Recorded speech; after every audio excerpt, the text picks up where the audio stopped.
Hello friends! The story we will talk about today took place many years ago in Alaska and has been shared online many times. Many argue about whether it really happened. Some claim that the story is pure fiction, while others believe that each of our actions influences our fate. Michael and Laura loved nature their entire lives. Immediately after their wedding, the young man got the opportunity to leave sunny Florida in order to work as a park ranger in the coldest U.S. state. The choice was obvious. Alaska greeted the couple with open arms. Their new life seemed like a fairy tale. Laura took care of the house, while Michael patrolled the surrounding forests. They lived in a small wooden house, about 30 kilometers from the nearest settlement. They had several neighbors whose jobs also involved protecting nature. Each morning, Michael left their home either on foot or on their snowmobile and came back home in the evening. His wife waited for him at the house. Time passed quickly. The clean, intoxicating air, white snow, and the abundance of wildlife all seemed like a fairy tale come to life. One day, however, something happened to the young couple, which made them look at everything that surrounded them differently. On one of the most ordinary and unremarkable days, Michael got everything he needed and headed to the forest. Nothing foreshadowed trouble. Laura watched her beloved leave and began to go about her business. The day flew by quickly. When the woman noticed that it was already dark outside and her husband still hadn't returned home, bad thoughts started creeping in. This is not surprising, as there were a lot of wild animals in the area, and it is not good to be alone in the dark in the wilderness. At the same time, she tried to comfort herself with the thought that Michael could have stayed overnight in a cabin several kilometers from home, in which he sometimes stayed when he knew he would not be able to make it home by dark. That's why, when Michael didn't come home by nighttime, Laura went to bed relatively calm, knowing that her husband was most likely in safety. At that point, she couldn't have even imagined what she would soon have to live through. The next morning, the woman went to look for Michael, but to her surprise, he was neither at the cabin nor at his friends' houses. She spent all day walking all the familiar trails, but didn't see any tracks. Unfortunately, it also snowed all night long, which covered all possible clues.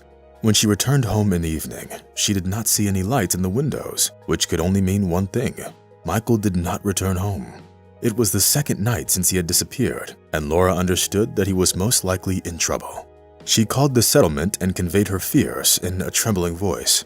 The workers heard her story and said to wait until morning because it was useless to begin a search at nighttime. In any case, no one was available to carry out the search at that hour. That evening, Laura was beside herself. She could not fall asleep and reproached herself for letting her husband go with the minimum supply of provisions. She hoped that he was simply stuck somewhere and tried to push away thoughts of the worst. At the same time, she understood that finding a person after 2 days in a snowy forest would not be an easy task. Considering the number and characteristics of the local animal population, Laura knew that every second mattered deeply. All night long, the woman sat by the fireplace, worried and unsure of what to do. And most likely, friends, this story would have had a completely different ending if it wasn't for something that nobody expected. After having dozed off towards morning, Laura was suddenly awakened by a wolf's loud howl. She knew the sound well because she often met these predators in Alaska. However, never before did they come so close to her house.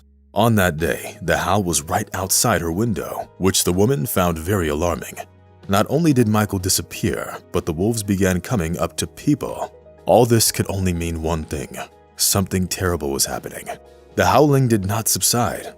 Without thinking twice, Laura picked up Michael's old gun in order to frighten off the uninvited guest. 6 months earlier, her husband taught her how to shoot, even though he never expected her to actually need to use a gun. But there was nothing else to do. The woman opened the window and fired into the air, after which the howling stopped. She put the heavy gun on the table and wanted to go back to bed as she was exhausted. But when she heard a rustle at her door, maybe it was Michael. Delighted, Laura rushed to the door. She grabbed her gun because she knew that the predator was likely still nearby. When she looked outside, the woman saw something that made her freeze in her tracks. Right outside her door stood a huge wolf that was looking straight into her eyes. She could not understand why it had come and what it wanted. She made a sound, hoping to drive away the creature. It, however, did not leave, which was strange. Laura knew that this was not typical behavior for the animal, but it had obviously no intention to leave. Laura shot into the air once more. The wolf closed its eyes momentarily, but still did not budge. The desperate woman made a loud noise and approached the animal with the gun in front of her. She expected the wolf to run away, but it only moved a little and turned back to look at her. It was as if the wolf wanted to tell her something. By that time, it was already light outside. The sun shone brightly over the horizon on that very cold morning. Laura began remembering peculiar stories that she heard about wolves, but she never believed them. But what brought the animal to her door? After all, there had to be a reason why it endured the gunshots and didn't run away from them. An inner voice told her that it was a message from above. Laura slowly walked towards the wolf, who kept its distance from her, and began heading towards the forest. The woman decided to follow the animal without really knowing why. The only thing that calmed her was the old gun in her hands. That's why she walked for some time. The wolf ran ahead, looking back at Laura all the time. The woman was using up her last strength to follow it. She was very tired and her hands were freezing, but the wolf was leading her into the thick of the forest. After about 20 minutes, the woman could no longer hold the gun in her hands. It was too heavy for her. Halfway through the walk, she also realized that she already fired 2 shots, which meant that she had no bullets left. Of course, the strange object in her hands could have an effect on the wolf, but something told her that the animal did not wish her harm. After all, why would it come to visit her alone without its pack? Laura was well aware of the fact that wolves usually hunt in packs. All this suggests only one thing. The predator had some kind of specific purpose. But what?